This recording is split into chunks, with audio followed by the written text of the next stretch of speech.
Welcome back to our special Newsmax pregame coverage of the Nevada Republican Caucus. Now we get a chance to make some sense of dollars and sense among other things as well. Let's go ahead and bring in our next guests. He is the veteran syndicated columnist, professor of business at the University of Maryland, read on the electronic pages of Newsmax.com, Peter Morici, joined by the syndicated columnist, political analyst, pollster, chairman of Insider Advantage, and author of News Vesting, Matt Towery. Gentlemen, I want to thank you so much for being here. Matt, I want to begin with you as a pollster here, because early on, a lot of what we're hearing from Nevada and the tweets coming out from a lot of the media covering it is one of absolute chaos. They are talking about people not knowing where the votes are, people dressed in Trump gear handing out ballots and asking you to vote, people being completely confused about where to go, and some people even saying that it was actually the Venezuelan judges who actually said they're doing one hell of a job in Las Vegas right now in basically keeping everything nice and straight. Matt, this looks like a disaster in the making here. Are you hearing anything like this, or are you surprised? No, I'm not surprised. I flew with Newt Gingrich after he lost the Florida primary last year out to Nevada. We always have to say Nevada. They're very careful to correct you out there. He came in second place in the total votes, although he received no delegates.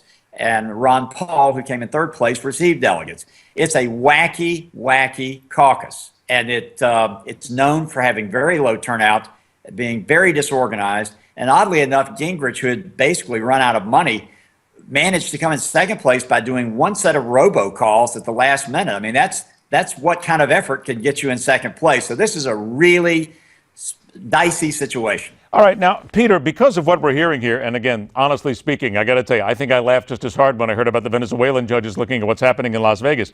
But if we look at what's cooking here, Peter, right now, this will make a lot of people think, all right, Donald Trump may win. Marco Rubio may finish second, Ted Cruz wherever. But there's a lot of people wondering if we can even count on these, if these are honest results, or if basically this is a lot of chicanery. Well, this is like the gambling table in an 1870s saloon. It may be honest, it may not be, but who's ever got the pistol is the one that wins. Likewise, it just doesn't make sense. In terms of who has presidential force, in terms of who is a serious candidate, in a situation like this, the polls tell us much more than the caucus outcome does about who will do well going forward. You might get some imprimatur by pulling off an upset in this environment, but let's face it, the vote is so tainted, it doesn't mean much. This is open source democracy. I like what you said about it being tainted, because here's from BuzzFeed News. Voters at sites like Palo Verde High School in Las Vegas were being given more than one ballot, according to reporters on the site. In other instances, people's identification wasn't being checked. Others said there weren't enough ballots for the number of people who showed. All right, Matt, I got a great idea. This is a Chicago election in the 1960s without Mayor Daley to run it. Wait a minute, I want to touch on that, because Matt, I was going to come to you, but I got to stay with Peter here for a minute. Explain yourself here, Peter, because there's a lot of people out there who will not understand that. Some of us who are over the age of 192 do understand, but this does seem a lot like Chicago politics. I swear we're going to see. You blow dry the ballots. You need some extras. You take them out of the garbage pail. You know. We're going to see Daley come out any minute now. He's going to come out from behind a door and going, "You thought I was dead, but I'm not. I'm actually here running things in Las Vegas." All right, Matt, okay, let's be serious here, because what we're talking about here seems to be very serious. How then are we to look at what's happening here right now, 24 hours from now, when we look at this and we try to make sense of it all, knowing full well that there's a little extracurricular activity going on here? Well, here's what I can say before any votes come in. The winner tonight is Donald Trump either way. Here's the reason.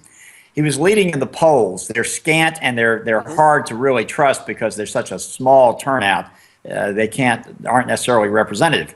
If he doesn't win tonight, he's going to claim that the disaster of the vote deprived him of his true win.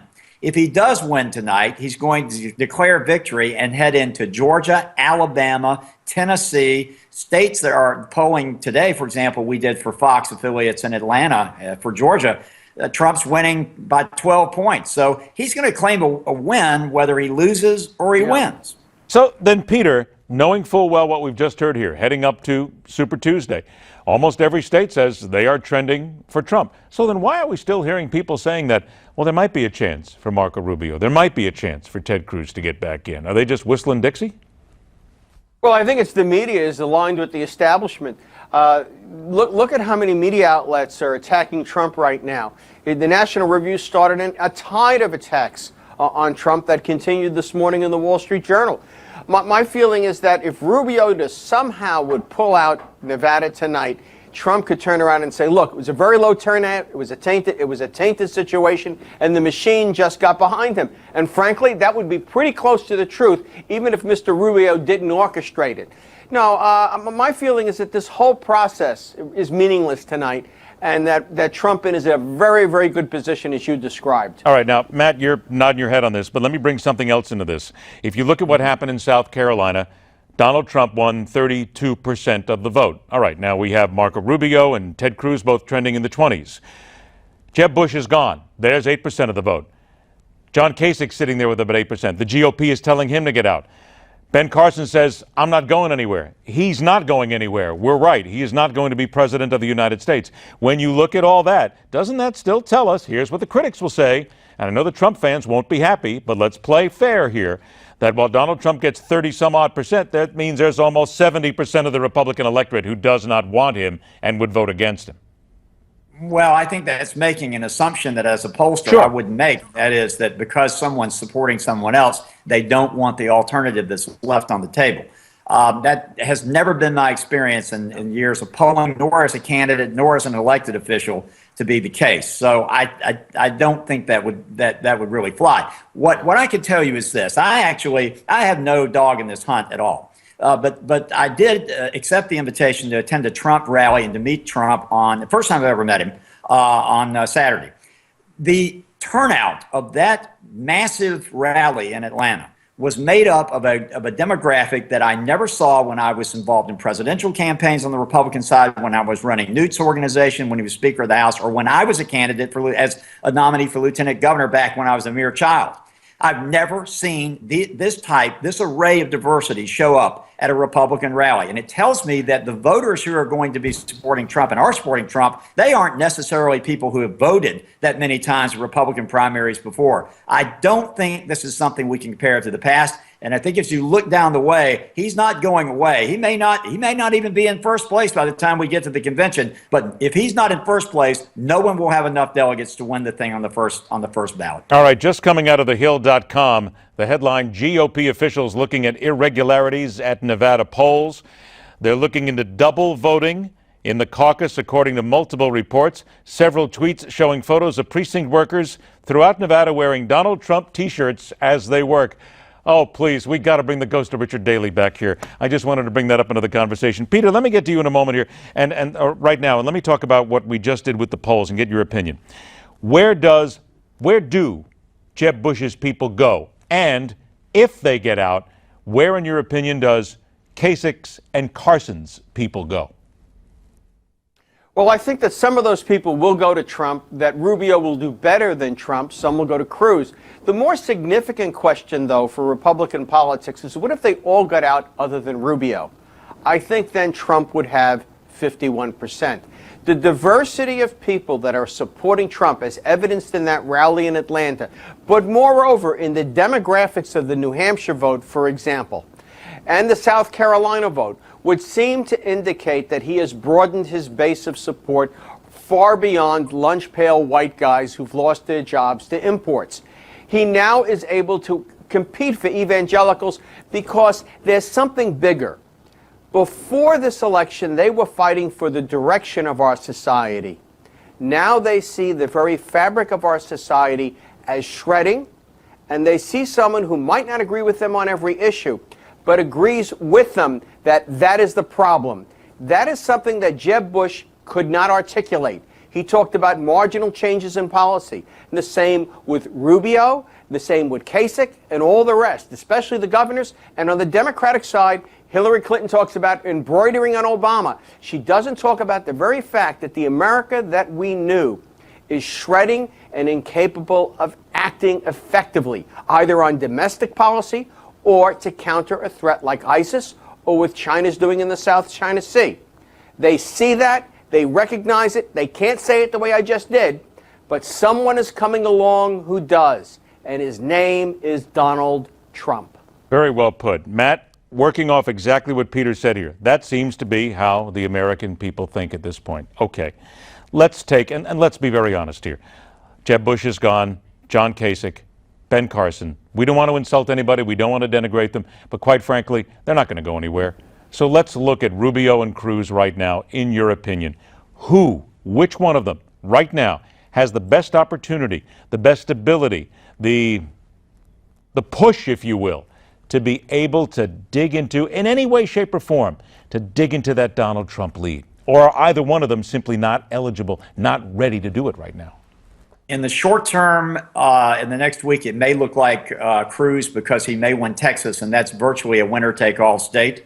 And Rubio may come out with very little to show for March 1st. In the longer run, however, March 15th, we have the Florida primary. I live half of my time in Florida. I poll for the Fox stations in Florida. That's going to be very competitive. If Rubio could somehow win Florida, that is a winner-take-all state, then he would have the better challenge to Donald Trump. And let me make one other note.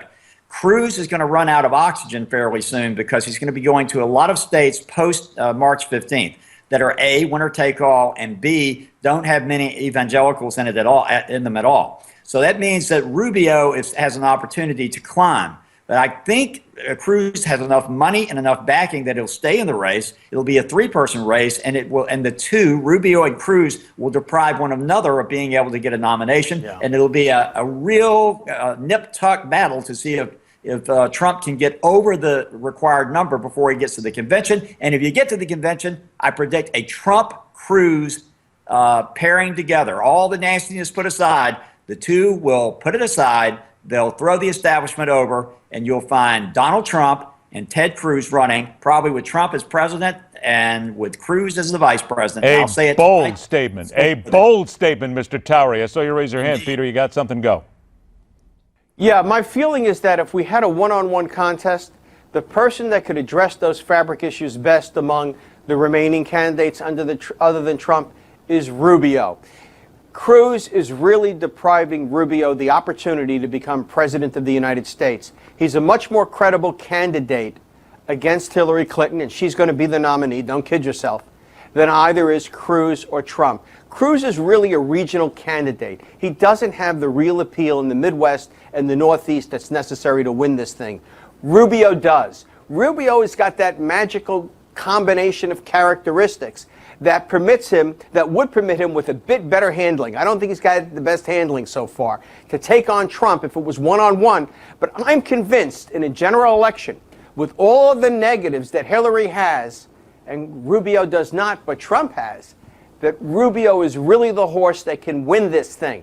And frankly, he is probably would be the better president. Briefly, Matt, I got to come back. I'm sorry, but you opened up this can of worms here. Why would Ted Cruz want to take a subordinate spot to Donald Trump when the two men obviously cannot stand each other? Oh, that's easy. And Donald Trump has thrown a lot of these insults at him. Is Ted Cruz just basically taking anything that's thrown at him at that point? No. Let me answer this in two ways, very quickly. December of 2014, my Newsmax column said Donald Trump would be the top contender for president on the Republican side. I'm still right 15 months later. Number two, I think you're going to see the fact that Ted Cruz, who is not loved in the Senate by any Republicans, you're not finding any of his colleagues coming out for him. Very true. I think Ted Cruz is a man who is trying to climb the political ladder. People forget these days these attacks and the like. I'm just thinking that in the long run, it's an establishment, anti-establishment, and Cruz and Trump in the end, mark my words, will end up being buddies, not enemies. 20 seconds to you, Peter. I want you to remember a little bit of history, Ed, a little bit of history. Why did Lyndon Baines Johnson run with Jack Kennedy? Fair. It gives Cruz the opportunity to become president of the United States. And that fact is not lost on a man from Texas. I'm so glad that both of you said that, because that's exactly what I was trying to elicit here. It is all about politics, ladies and gentlemen. You put all that hate away when it comes down to getting close to the presidency. The air's rare up there. Gentlemen, you will both return later in the program as we continue our coverage of the Nevada Republican Caucus. Take a break. We'll come back. The polls are set to close at 9 o'clock local time, midnight Eastern time. The story we're following now is not who's winning and who's losing, but what's happening with the various chaos and irregularities going on at the caucus places as we speak. Stay with us. We'll continue with our special coverage of the 2016 Nevada GOP Caucus right here on Newsmax.